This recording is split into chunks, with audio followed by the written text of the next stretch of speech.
Nicole Paria ang nagtatrabaho rito para umagwa sila Alexis Pagara. Dahan-dahang umangat at natanggal yung pedal ni Jericho Lucero sa kanyang pag-angat dito. Nako, lumipad yung pedal rito kaya maghabol siya dito dahil dalawa dito ang victoria.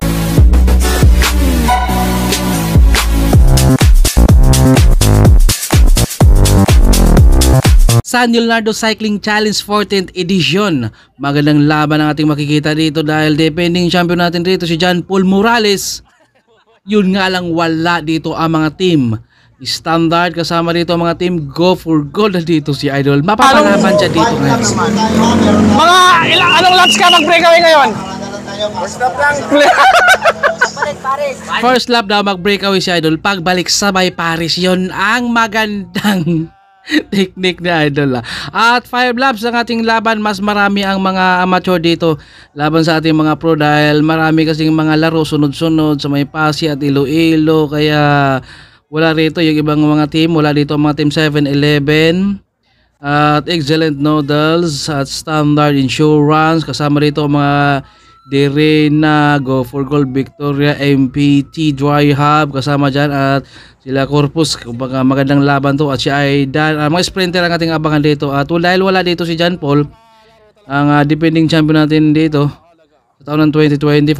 Pero ngayon sa taon ng 2025, ano kayo makaganapan nito? Rostom Lim nasa harapan, Mark Ryan Lago, Joshua Gatmaitan ng team Go for Gold.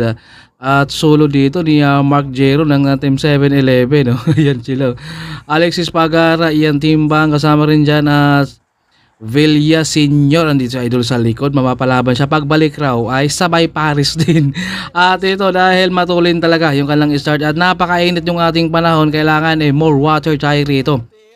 At hawak na muna natin yung buong San Leonardo dito dahil syempre napakarami ito at doble ingat lang din tayo dahil hindi naman lahat alam na may karera talaga, lalo na pag nandito na tayo sa may highway rin. Nasa harapan si Kalkal at Go for Gold, bumabanat at tumahanap pa sila ng tiyempo rin dito kung paano sila makakawala dahil fresh pa to sila lahat. Kailangan mo na gumawa ng diskarte rin para makakawala at hindi basta-basta sila pumapayag rito na may aagwat sa grupo. Kailangan talagang kapag mag-breakaway dito dahil patag to, yung power ang kailangan, yung speed rito para makakawala ka ng tuluyan. Pero kapag mag-atim ka ng breakaway na medyo mabagal, ang aabutan ka kagad dito dahil patag dahil lahat to sila ay matutulin. 50 yung maintain nila dito dahil fresh pa to. Jero, habol siya dito dahil syempre wala siyang kakampi dyan. Kaya kapag may lalabas dyan sa harapan, kailangan niyang makakasabit na. At may tatlong umagwat, Dandix Prime, Go for Gold at saka Victory Sports. Ito kasama si Rex Villaseñor, JP Olarte ng team Go for Gold. Tatlo ang sumubok mag-atim pero Direna humahabol rin kaagad. Hindi sila basta pumapayag rito na may aagwat at MPT Dry Hub na nandiyan naman si John Paul Laureta. Kanina si Rostom Lim na sumubok pero hindi rin siya nakakawala rin.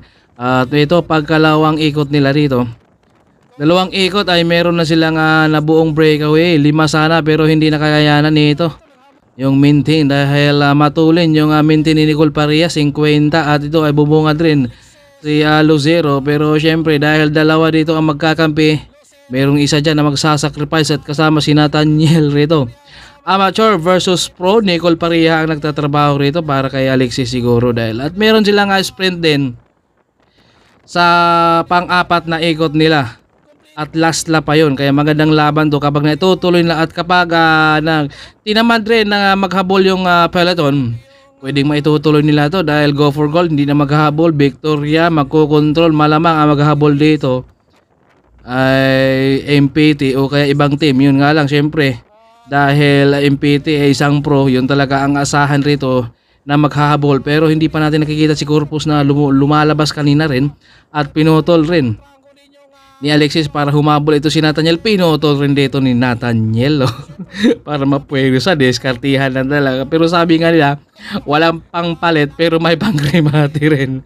Mga diskartehan lang talaga sa laro. Kanina pinutol muna ni Alexis rin dahil para mapwersa rin sa paghabol ito si Nathaniel, pero pinutol rin ni Nathaniel rin kaya ito napwersa rin si Jericho Lucero sa paghabol rin dito kay Nicole rin dahil syempre baka pag tuluyang pinutol nila aagwatanaw lang din sila ng ating grupo, pero hindi nagmamadali yung peloton dahil alam nila na 5 laps to. Meron pang ibang team, syempre maghabol dyan talaga, pero yun nga impeded try hub ang binabantayan nila dito at tuloy-tuloy dito yung the 4-man breakaway. Ang iniiwasan nila dito ay si Corpus dahil kapag ito ay inabot, alam na kagad nila. Pero nandun din si Marcelo Pili, pinahan ng Romy Mate, pero mahirap pigilan si Corpus na kapag napasaba na sa rimatehan rin. Kaya si Nicole dito, siya yung nagpupursige rito na maitutuloy nila. Trabaho talaga to dahil dito si Alexis at kasama rin dito si Nathaniel at Lucero.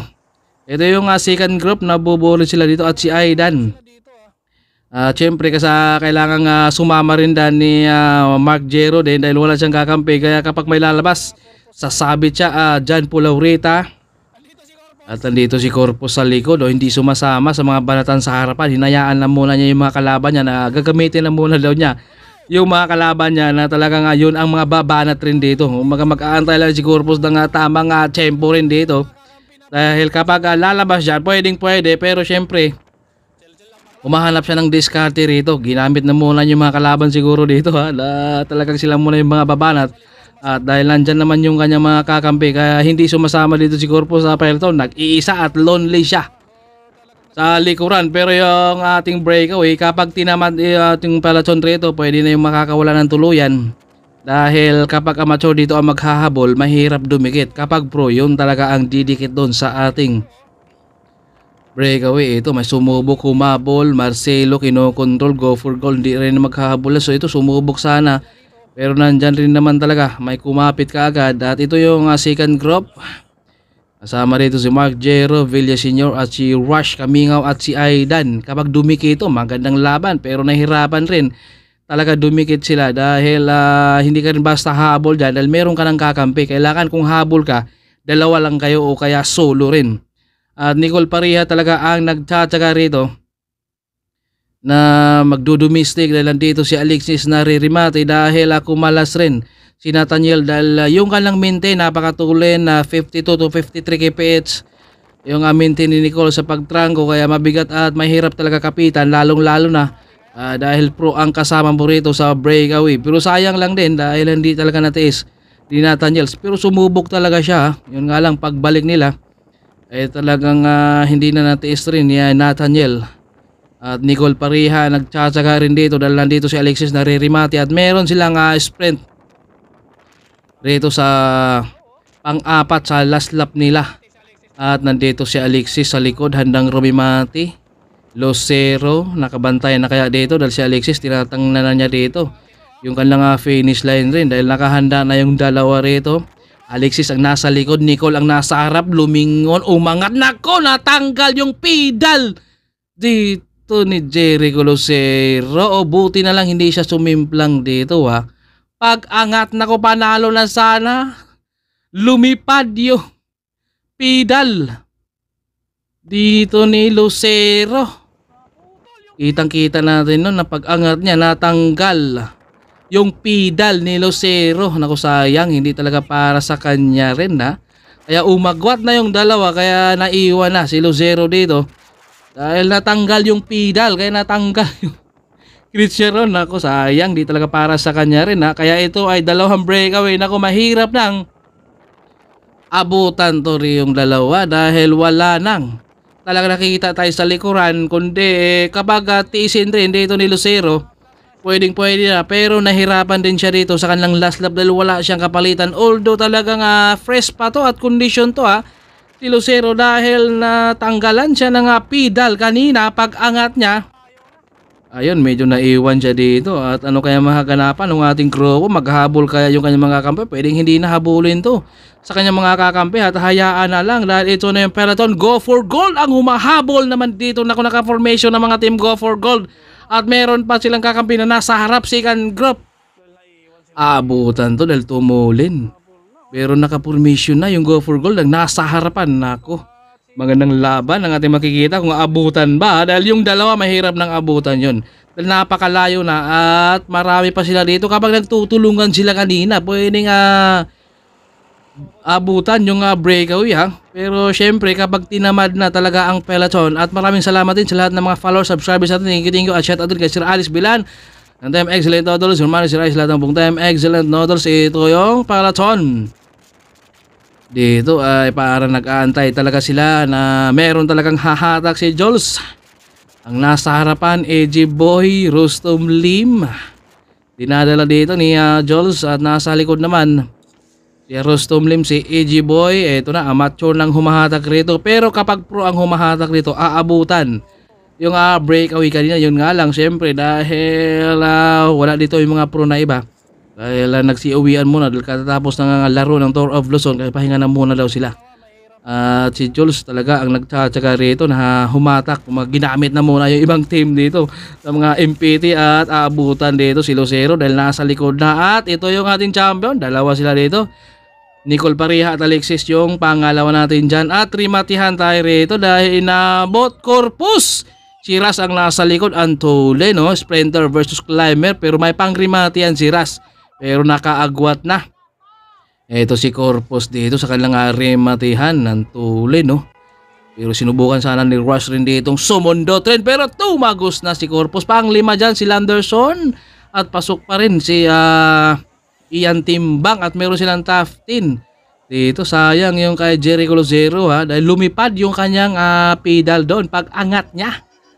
Buti na lang di siya sumimplang. Na-control pa niya ha.